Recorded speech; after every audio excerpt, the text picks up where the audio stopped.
Yeah, hello, Jan Kratzer, Technische Universität Berlin. I will speak about digital models and their use and application in microcredential. Now, at the first glance, it might seem to be a pretty quite unrelated subject using digitalized models, having these microcredentials. So I will start with talking more or less about microcredentials, where I'm involved in many developments nowadays and in the past.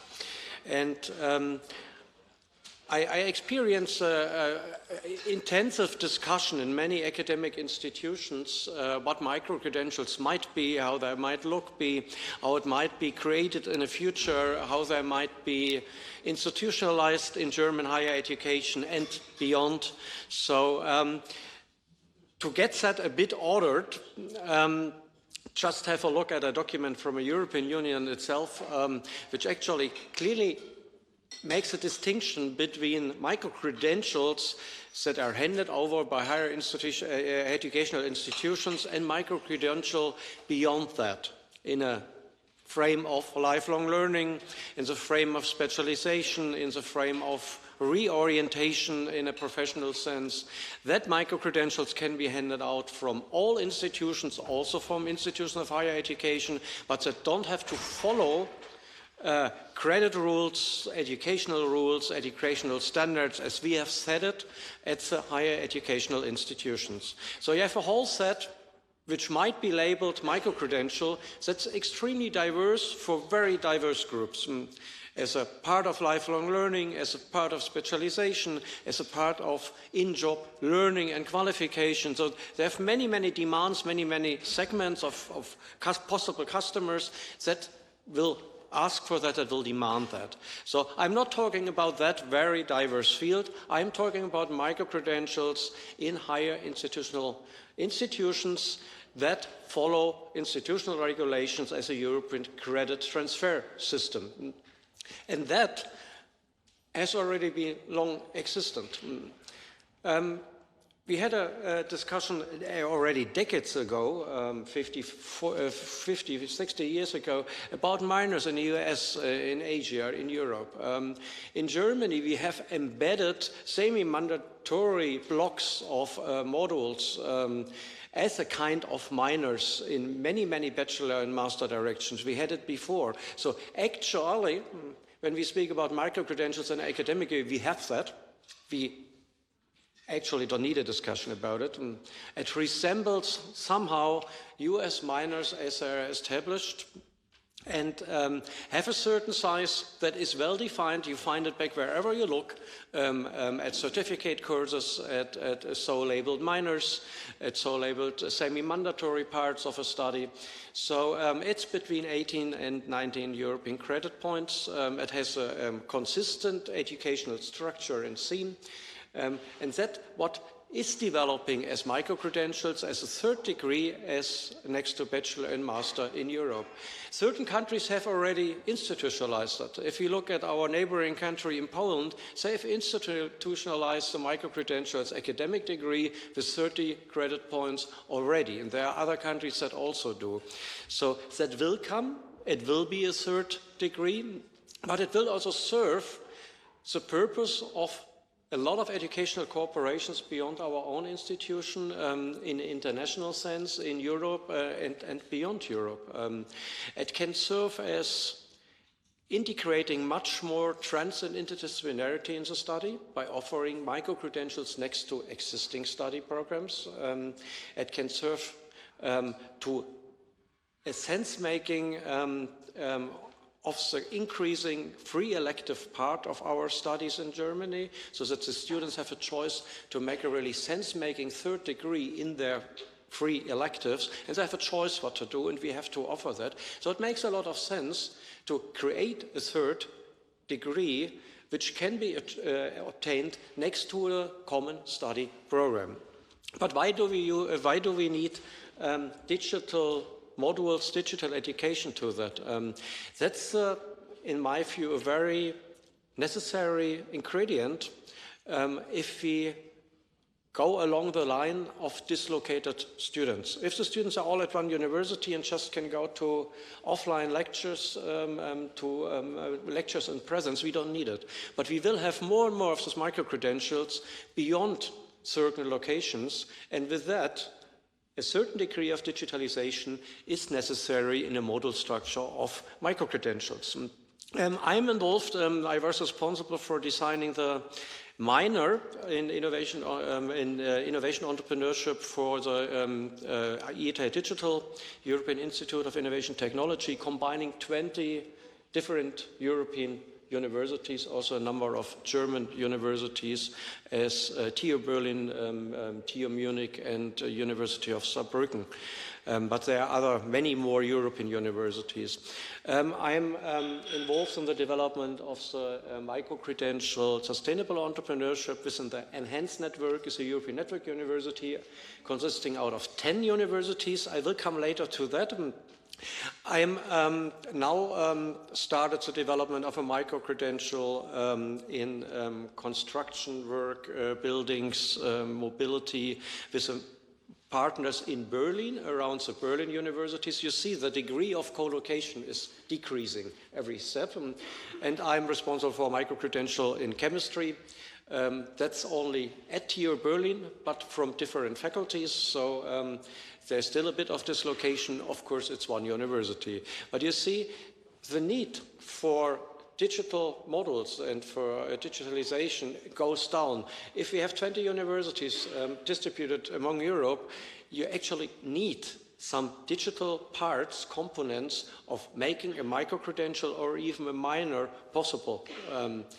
And also beyond, we are working on micro-credentials, whereas I have to say, with the United States and Europe, it's pretty easy. You talk about the same if you talk about minors or micro-credentials. When we talk about with universities in the global south, this concept of micro-credentials or minors is widely unknown.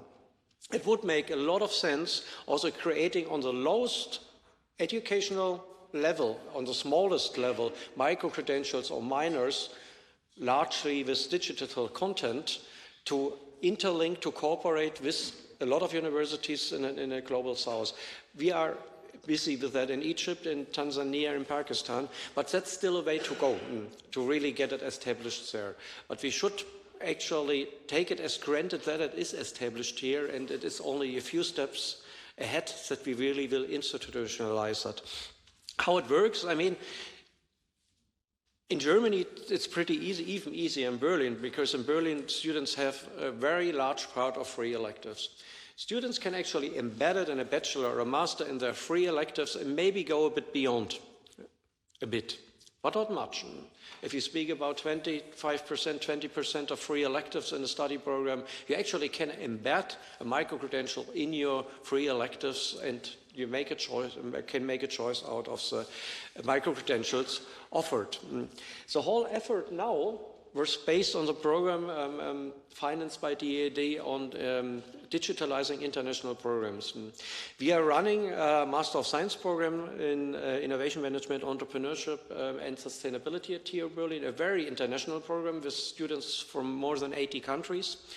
And partly a double degree structure with the 3 universities in Norway, Poland, and Netherlands, and partly with a single degree structure, but still requiring 1 term abroad. So we headed into quite some difficulties in this Corona times, because students could not leave the country, students could not go abroad, so we had to come up with some solutions. And one solution was to create models really in a way that we take digitalization as one block and co-location as another block, or asynchronization as a measure of digitalization as a block. So we started to design models as polymodal modules. So modules that keep the same in learning outcomes, learning goals, learning methods, but that can be done actually parallel as presence modules. It's partly digital models, which can be recorded, that can be also asynchronous, so that we have a live hybrid session that is in presence and digital. And we can do it as fully digital models, where we replace interactive parts with whatever digital features, networks, texts, other features that replace the interactive learning, which can take place easier in presence. So we created a model that can be studied fully asynchronous, leading to the same result as a model in presence. And we can switch over whenever. When the next pandemic situation comes in, we could change. And we realized that by having these models designed like that, we can actually apply those models easily in a lot of micro-credentials as an interlink between presence and non-presence. As scientists, I know that we need both. What we learned is that every communication has a kind of bandwidth, and face-to-face transfers much more information. So gesture, smell, a very detailed look at the person. So there are many more informations when we go to face-to-face. There are many less information can be transferred when it goes digital. So actually education, when students work together, when learning is a group, is a joint effort, actually both components should be in the learning program at all, in my view, also in every micro-credential. But of course, you don't have to do everything in presence. You should not do everything completely digital and asynchronous. And that group work would be very, very difficult, as we realize when students never meet. So putting together artificial groups on an online platform does just not work. So you will need both. You have to, of course, look at examinations, and you have to streamline a bit the examination, because not every examination is possible in every mode of a model. So with a completely asynchronous model, actually only essay is a way to examine. But if you streamline that and you test the same learning results, it should be possible. And if I look at micro-credentials, they need actually both. Common micro-credentials have a kind of common module together, even in an international context. You do winter, summer schools, whatever. So that would be the located in presence part. And then you can go beyond. You can put in parts that are semi-digital, some student there or not, you can record it, and you can put in partly fully asynchronous parts that can be learned whenever and wherever you are. For us, it was necessary to create it in our study program, as we had students staying in New Zealand and Spain at the same time. You cannot make even digital module that can be in presence for both, because the time difference is much too big. So you have to go in an asynchronous mode. If I look at this model I mentioned in the beginning, at this European Network University, the European Universities of Technology Alliance, it's now 10 universities where we offer the micro-credential in sustainable entrepreneurship for all study disciplines with 24 European credit points, and it has all parts. We make summer, winter schools that the students really physically meet. And we do digital modules offered by all universities. The students from other universities can follow. So we have a consistent program actually going along the line from fully being in presence to using the digital part of modules. And digitalization, I think, it's a very important mean when we go to new educational structures as micro-credentials, and as more international as gets, as more polymodal should be the models we design as digital models to get that done. And it's a very helpful exercise to do that, and it's not so difficult. I mean, the models exist, we just have to bring it in a digital dimension. So the learnings, or that what I wanted to say is polymodal digital models are an important ingredient of micro-credentials, as micro-credentials will more and more be international situated. As a polymodal mode is a very important mean to have really models that are flexible. I mean, you can apply them in every situation, you can adapt them to every situation. And it is not so difficult to just do that and to produce it. And micro-credential as they are already a reality in many, many bachelor and master programs. So we should take it serious that it will be a major a vehicle in the future as also higher educational institution and degrees. As long as Germany is waiting to really make decisions towards that, as more the frame Germany can act will be smaller because other countries already do. So thanks for listening.